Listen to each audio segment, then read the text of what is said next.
Hello प्यारे बच्चों, कैसे हैं आप सब। उम्मीद है आप सब काफी अच्छे होंगे। तो बच्चों, आज हम जा रहे हैं आपके बुक का एक नया चैप्टर स्टार्ट करने, चैप्टर नंबर 6, भाग यानी डिवीजन। तो चलिए बच्चों, शुरू करते हैं इस चैप्टर को और समझते हैं कि आखिर भाग के गुणधर्म क्या है। ठीक है, सो प्रॉपर्टीज ऑफ डिवीजन। पहला देखिए, किसी भी संख्या शून्य को छोड़कर को उसी संख्या से भाग देने पर भागफल 1 आता है।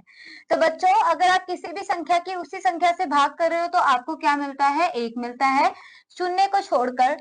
दूसरी प्रॉपर्टी, किसी संख्या को 1 से भाग देने पर वही संख्या वापस मिल जाती है। जैसे कि आप ध्यान से देखें, यहाँ पे आपने उसी संख्या को 1 से गुणा करा है, आई मीन 1 से भाग करा है।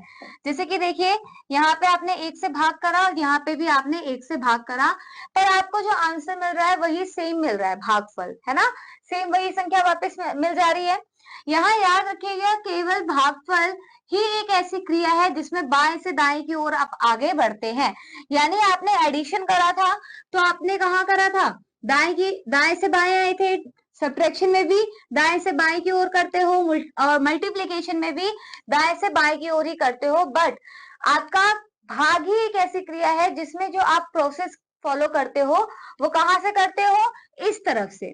ठीक है, बाएं से दाएं की ओर। समझ में आया, बाकी सब दाएं से बाएं होता है। अब एक चीज और ध्यान दीजिए, थर्ड प्रॉपर्टी बच्चों, किसी संख्या को शून्य से भाग देना संभव नहीं है। इसका क्या अर्थ है, यानी अगर सपोज 21 है और आप उसे शून्य से भाग देने की सोच रहे हो तो ये गलत है। कभी भी किसी संख्या को आप शून्य से भाग नहीं दे सकते हो। नेक्स्ट देखिए, शून्य को किसी भी संख्या से भाग देने पर भागफल शून्य आता है, पर शून्य को शून्य से आप भाग नहीं कर सकते। जब आप शून्य को किसी भी संख्या से भाग करेंगे तो शून्य ही मिलेगा। सेम यहाँ पे भी वही प्रोसेस है। भाग की जाने वाली संख्या को भाज्य, जिस संख्या को भाग किया जाता है उसे भाजक कहते हैं, जो उत्तर आता है उसे भागफल कहते हैं, और बचने वाली संख्या को शेषफल कहा जाता है। जैसे कि आप यहाँ देखिए, ये है आपका भाज्य, ये 5 भाजक, जो आंसर आया वो भागफल, और जो बच गया है वो है शेषफल। ठीक है, अब यहाँ पे बच्चों एक प्रॉपर्टी है, अगर आपको ये वेरीफाई करना है कि आपने जो भाग किया है वो सही है या गलत, तो भाजक को भागफल से गुणा कीजिए और शेषफल को जोड़ दीजिए तो आपको पता चल जाएगा। अगर दोनों वैल्यू बराबर आई है भाज्य और सॉल्व करने पर, तो वो मतलब आपने क्वेश्चन सही सॉल्व किया है। मेरा कहने का क्या मतलब है, दोबारा समझिए। भाजक की गुणा करने पर भागफल से और शेषफल को जोड़ने पर अगर आपका जो उत्तर है वो भाज्य के बराबर आ रहा है, यानी आपने जो भाग की है वो बिल्कुल सही है। और अगर बराबर नहीं आ रहा तो इसका मतलब आपने कहीं गलती कर दी है। ठीक है, चलिए अब हम एक्सरसाइज 6.1 को करते हैं और इसमें समझिए क्या बोला है। बिना भाग की क्रिया किए उत्तर लिखिए। तो ये बताइए कि अगर आप किसी संख्या को 1 से भाग करते हैं तो क्या होता है, वही संख्या वापस आ जाती है।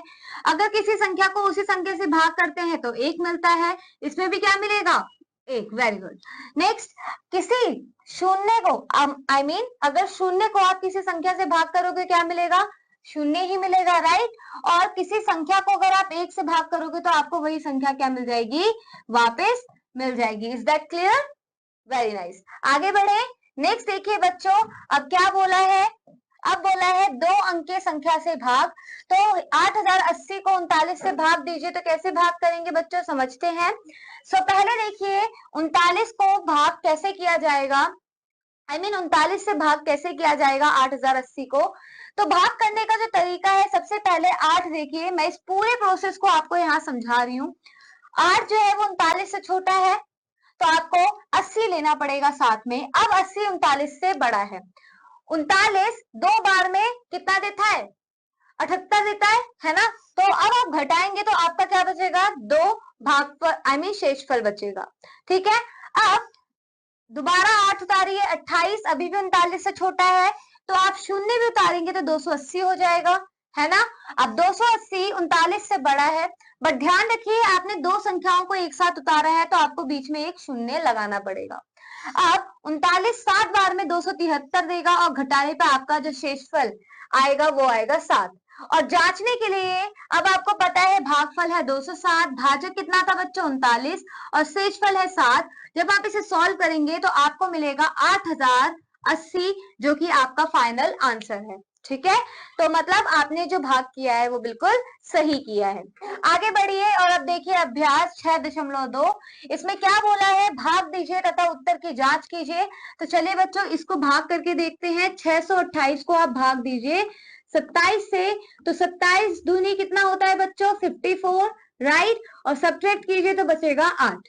उसी तरीके से जब आप 8 को उतारेंगे तो आप जानते हैं 27 या 51 होता है, I mean 81 होता है, 81 होता है, माय बैड बच्चों, 27 या 81 होता है और घटाएंगे तो शेषफल बचेगा 7।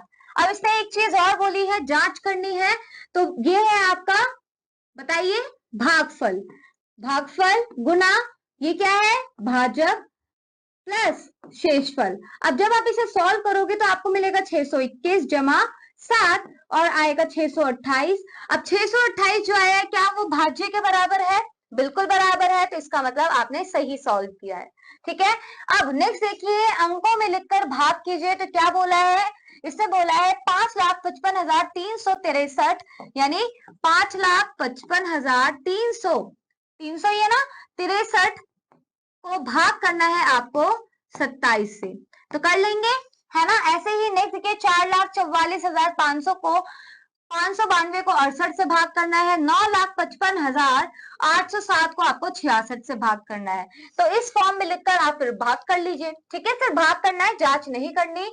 ऐसे ही इन क्वेश्चंस को ट्राई करना। आगे बढ़ते हैं, नेक्स्ट देखिए, भाग पर शाब्दिक प्रश्न, वर्ड प्रॉब्लम्स ऑन डिवीजन।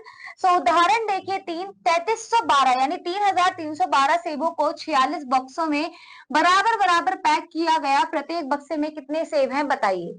तो बच्चों देखिए 46 बक्सों में 3,312 सेब है। अगर आपको एक बक्से में पता करना है कितने सेब है तो आप 3,312 को 46 से भाग कर दीजिए। तो जब हम भाग करेंगे तो देखिए 33 जो है वो अभी भी 46 से छोटा है, तो हमने 331 लिया।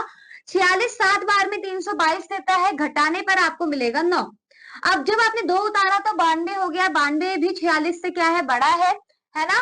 तो 2 बार में 92 आता है और जब आप घटाएंगे तो आपका जो शेषफल है वो कुछ भी नहीं है, यानी आपको ऐसे 72 बक्से, I mean एक बक्से में 72 सेब जाएंगे। कितने, एक बक्से में 72 सेबों जो है आपके वो उसमें पैक हो सकते हैं। ठीक है, तो यानी प्रत्येक बक्से में 72 सेब हैं। क्लियर, चलिए आगे बढ़े, 72 सेब। चलिए एक्सरसाइज सॉल्व करते हैं और उसमें क्वेश्चन पढ़ते हैं, क्या बोला है, एक बक्से में 48 सेब पैक हो सकते हैं, 2,304 सेबों के लिए कितने बक्सों की आवश्यकता होगी।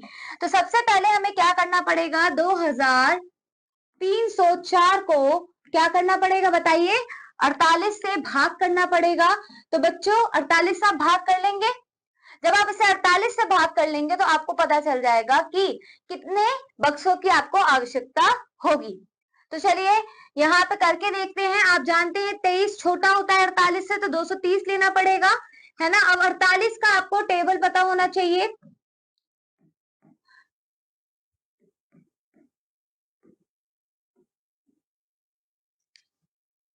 ठीक है, अब देखिए 4 टाइम्स से 192 आ रहा है, 5 टाइम्स पे देखिए 5 8 जा 40, 5 4 जा 20, 240।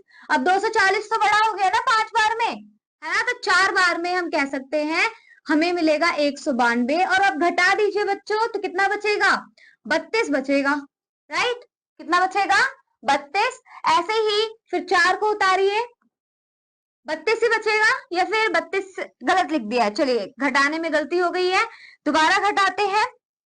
8 और 38 बचेगा, कितना बचेगा, 38। और ऐसे 4 उतार लीजिए। अब बच्चों देखिए कैसे करना है, फिर से डिवाइड कीजिए। तो इस तरीके से आप डिवाइड करने की कोशिश कीजिएगा, आपको पता चल जाएगा। तो बच्चों यहाँ पे देखिए, अगर आप 48 को 8 से गुणा करते हैं तो आपको 384 मिलता है। अगर विश्वास नहीं तो आप खुद भी गुणा कर लेंगे। तो यहाँ पे आप कह सकते हो 48 अट्ठे 384। ठीक है, देखिए 8 8 जा 64, 6 कैरी, 8 4 जा 32 एंड प्लस 6 38। और जब इसे सब्ट्रैक्ट करेंगे तो आपका बचेगा 0, क्या, शेषफल। और आप कह सकते हो कि आपको 48 डिब्बों की आवश्यकता पड़ेगी।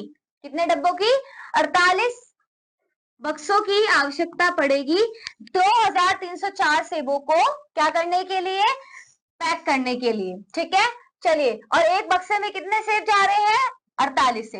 ऐसे ही अगला क्वेश्चन समझे, एक हवाई जहाज समान चाल से 18 घंटे में 16,600 किलोमीटर किमी उड़ता है, यानी किलोमीटर उड़ता है।